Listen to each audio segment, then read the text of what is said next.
Hello students. तो इस video में हम डिस्कस करते हैं नेक्स्ट टाइप ऑफ प्रॉब्लम। वो है expressing a given determinant as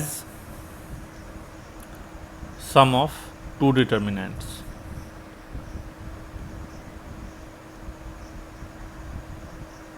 ठीक है, तो इसका बेसिक फंडा तो हम समझा चुके हैं कि अगर जैसे डिटर्मिनेंट में ऐसे है x plus alpha, x plus beta, x plus gamma, A B C D E F, ये डिटर्मिनेंट है।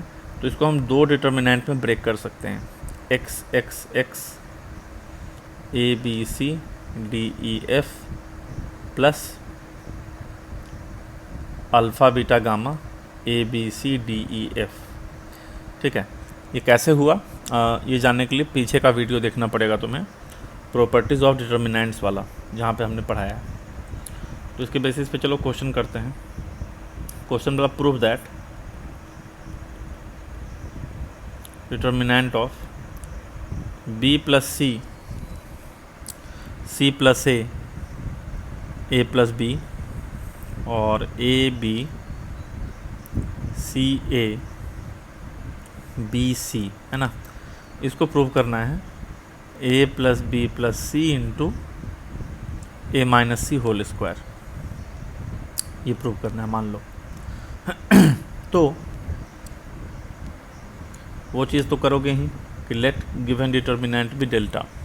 अब तुम डेल्टा में देखो, ये जो इसका कॉलम 1 है, कॉलम 1 का तीनों एलिमेंट दो दो एलिमेंट के सम के फॉर्म में है, B plus C plus A plus B.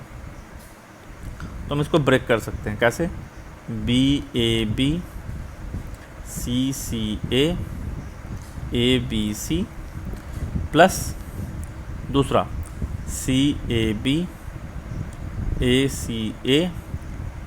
B C. ठीक है, ये हो गया। अब इसको सॉल्व करना पड़ेगा। इसको सॉल्व करना तो बहुत ही आसान है। कैसे, यहाँ बी सी ए तीनों को ऐड करोगे तो ए प्लस बी प्लस सी, फिर ऐड करो ए प्लस बी प्लस सी, फिर ऐड करो ए प्लस बी प्लस सी। इसमें भी सेम चीज़ ए प्लस बी प्लस सी आ रहा है सब में। तो बाई R1 को R1 plus R2 plus R3 on both determinants. दोनों डिटर्मिनेंट्स में R1 को हमने R1 plus R2 plus R3 लिखा, तो यहाँ पे आएगा A plus B plus C, A plus B plus C, A plus B plus C, C A B C. यहाँ पे भी A plus B plus C और A C A B C. अब क्या करो, A plus B plus C common ले लो, A plus B plus C, तो कितना आ जाएगा, मतलब 1 1 1 सी ए बी सी। ठीक है, उसके बाद यहाँ से भी A plus B plus C common, 1 1 1 A B C. अब देखो ध्यान से, इस वाले पे क्या लगाएंगे प्रॉपर्टी, इस पे लगाएंगे C1 को C1 माइनस C2 और C2 को C2 माइनस C3। यहाँ पे भी सेम काम करो, C1 को C1 माइनस C2, C2 को C2 माइनस C3। तो डेल्टा हो जाएगा ए प्लस बी प्लस सी, C1 माइनस C2 करोगे 0, C2 माइनस C3 0 1, यहाँ पे 0, फिर a माइनस बी, यहाँ पे C माइनस ए, फिर b माइनस सी, ए सी। और यहाँ पे भी कुछ वैसा ही करोगे, 0 a minus C 0 0 C minus A B minus C 1 a c। अब क्या करना है बोलो, एक्सपैंड कर दो, इसको भी R1 के लॉन्ग, इसको भी R1 के लॉन्ग। तो A plus B plus C, इसका expansion 1 0 C minus A minus B minus C. और इसमें भी वैसे ही A plus B plus C 0 0 नहीं, मतलब एक्सपैंड करो तो 1 into A minus C minus A 0 B minus C. पूरे में से देखो a plus B plus C common आ जाएगा। पहले वाले का expansion 0 minus C minus A minus B plus इसका expansion a minus C B minus C. तो ये आएगा कुछ ऐसा, a plus B plus C और ब्रैकेट में क्या बचेगा, a minus C B minus C minus a minus B C minus A. ठीक है, तो ये हो गया a plus B plus C into A B minus A C minus B C plus C square और minus A C plus A square plus B C minus A B. ठीक है, तो ए बी कटा, फिर क्या होगा, B C भी cut गया, तो ये आ गया a plus B plus C और ए square plus C square minus 2ac। हो गया क्वेश्चन, ये हो गया a plus B plus C और ये कितना हुआ a माइनस सी का होल स्क्वायर। प्रूव्ड हो गया। अगला question,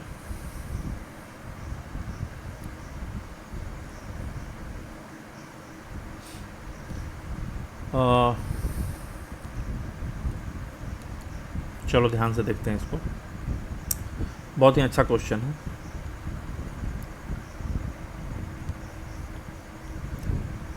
for any constant p, for any constant p, prove that determinant of x square 1 plus p x cube y square 1 plus p y cube z square 1 plus p z cube, this is equal to 1 plus p x y z into x minus y minus z minus x, ऐसा कुछ होगा। ये अपने को prove करना है। चलो शुरू हो जाते हैं। Let delta is equal to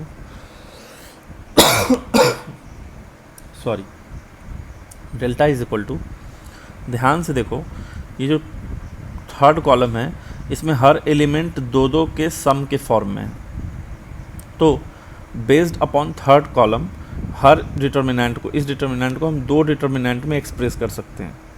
ठीक है, कैसे, x Y z x square y square z square 1 1 1 plus determinant x Y z x square y square z square p x cube p y cube p z cube, ऐसा हमने break कर लिया। अच्छा, इसको बोलो डेल्टा 1 प्लस, इसमें क्या होगा, पहले वाले, ध्यान से सुनो, पहले वाले रो से x कॉमन, दूसरे से y, तीसरे से z, तो x Y z 1 x p x square 1 y p y square 1 z p z square, ऐसा आ गया। अब क्या करना है, ध्यान से देखो, ये p भी कॉमन आएगा, कहाँ से, कॉलम 3 से, तो ये हो गया delta 1 plus x Y z into p भी कॉमन ले लो 1 1 1 x square y square z square. ठीक है, अब तुम पीछे जा कर के देखो, पीछे के वीडियो में ये जो डिटर्मिनेंट होता है 1a square 1b square 1c square, ये होता है a minus B minus C minus A. इसको हमने पीछे के वीडियोस में प्रूव किया है, शुरुआत के फर्स्ट या सेकेंड लेक्चर में या थर्ड लेक्चर में प्रूव किया होगा। प्रूव करना भी बहुत आसान है, कैसे, R1 को लिखो R1 माइनस R2 को लिखो R2 माइनस R3। ठीक है, लेके सॉल्व कर दोगे। इसको इनफैक्ट में याद भी रखना चाहिए, बहुत कॉमन सा डिटर्मिनेंट है, 1a² 1b² 1c² तो तुम्हारा डेल्टा कितना आया है? डेल्टा आया है delta 1 plus P x Y Z 1x² 1y² 1z² तो ये हो गया delta 1 plus P x Y Z. ये कितना हो जाएगा, है ना,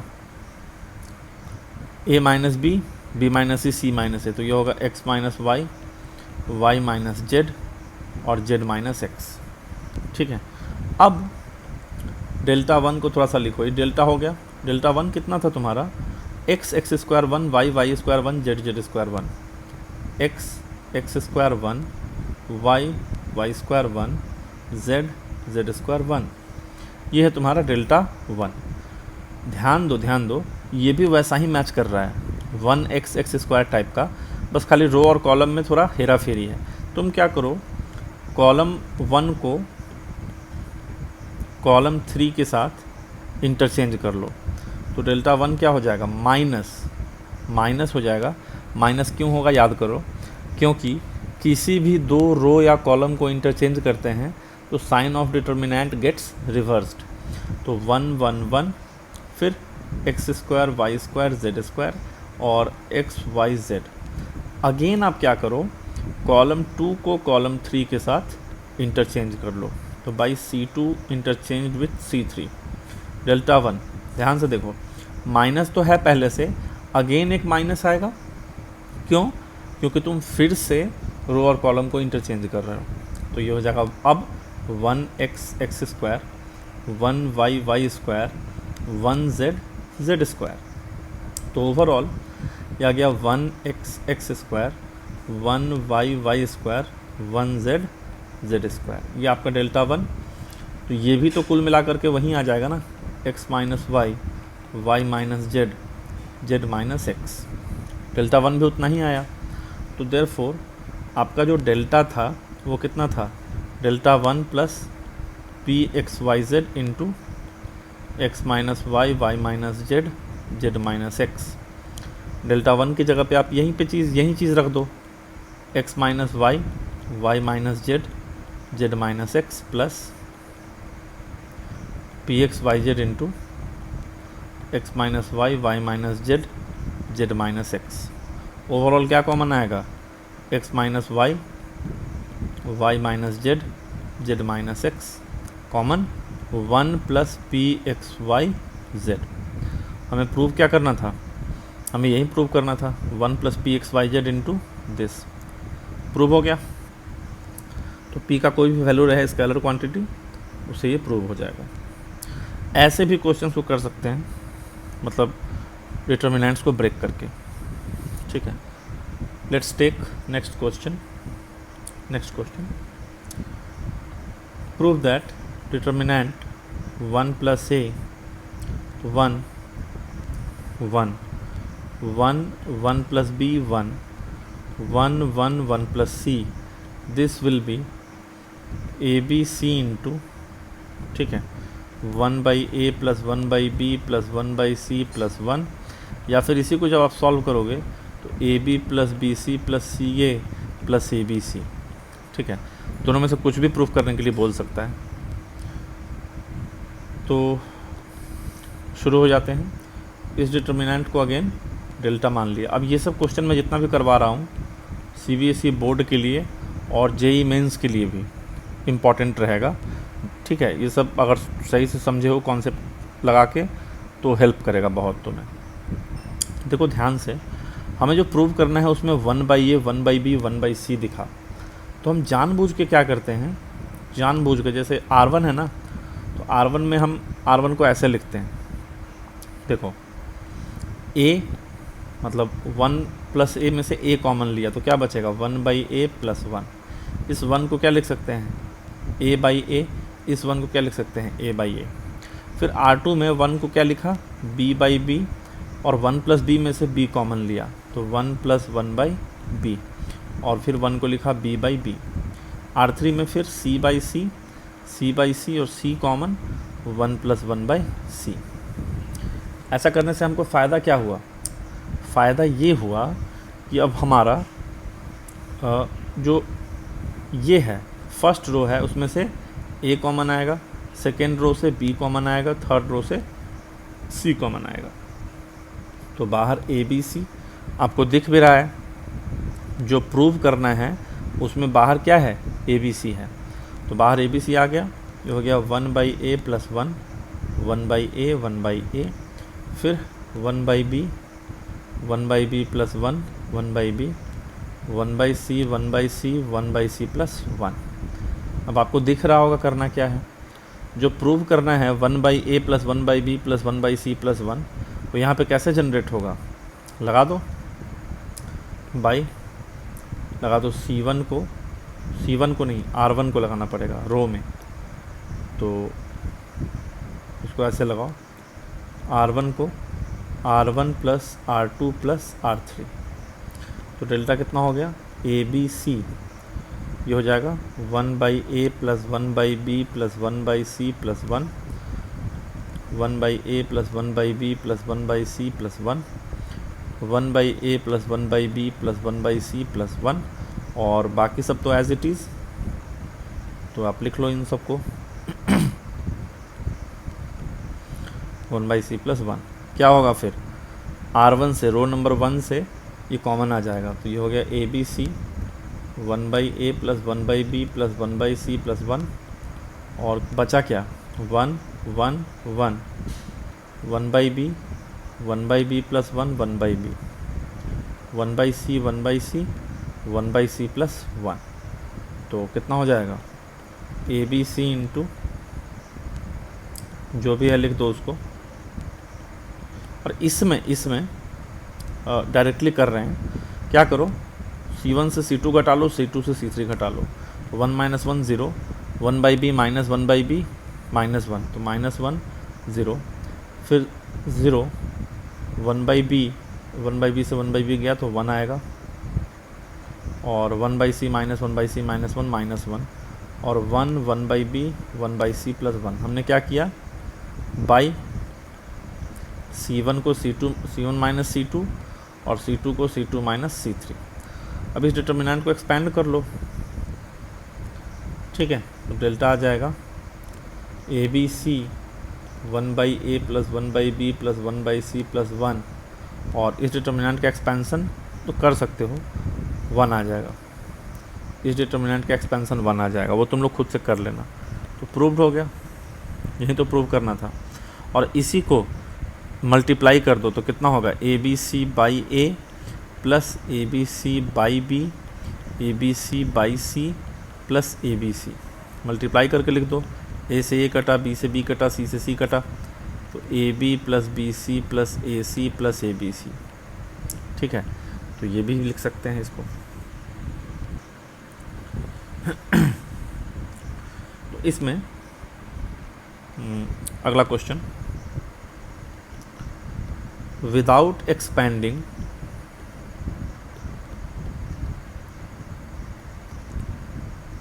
prove that determinant 1/a A² BC, 1/b B² AC, 1/c C² AB, इसका जो वैल्यू है 0 होगा। विदाउट एक्सपेंडिंग प्रूव करना है। विदाउट एक्सपेंडिंग का मतलब समझते हो, कहीं पे भी डिटर्मिनेंट का एक्सपेंसन नहीं लगाना है। मतलब ऑफ कोर्स किससे प्रूव होगा, ये प्रॉपर्टी से प्रूव होगा।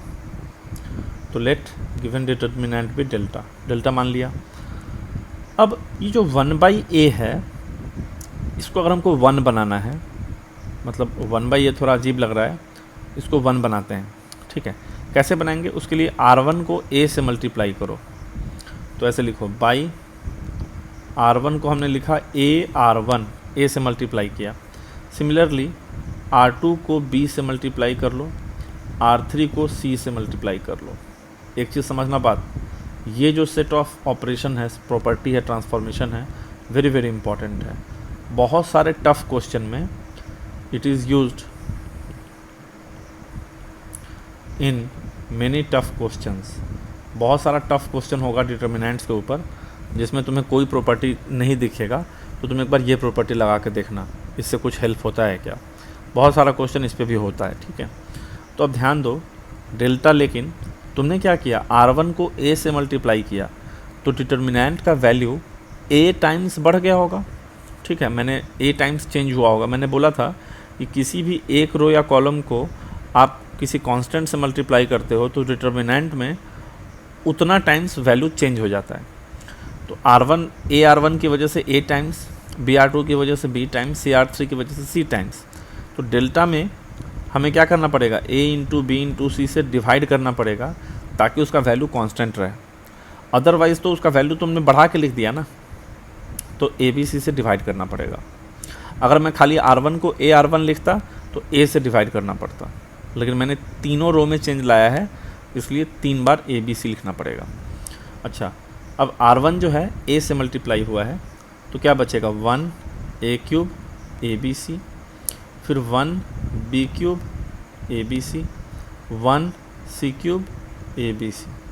अच्छा, तो इसमें तो दिख रहा है तुम्हें कि जो थर्ड रो है यहाँ से ABC कॉमन आएगा, तो लिख लो ABC upon ABC 1 1 1, A cube B cube C cube 1 1 1। हमने क्या लिखा, टेकिंग ABC कॉमन, कहाँ से, फ्रॉम C3 से ABC कॉमन ले लिया। अब तुम्हें क्या दिख रहा है, इस डिटर्मिनेंट का वैल्यू हो जाएगा 0। क्यों हो जाएगा 0, because C1 and C3 are identical. तो हेंस डेल्टा का वैल्यू 1 इंटू 0 बराबर कितना आएगा, 0। एक्सप्लेनेशन क्या हुआ, since C1 and C3 are identical. तुम लोगों ने ये प्रॉपर्टी पढ़ रखा है पहले कि इफ़ एनी टू रोज और columns are identical then the value of determinant is 0।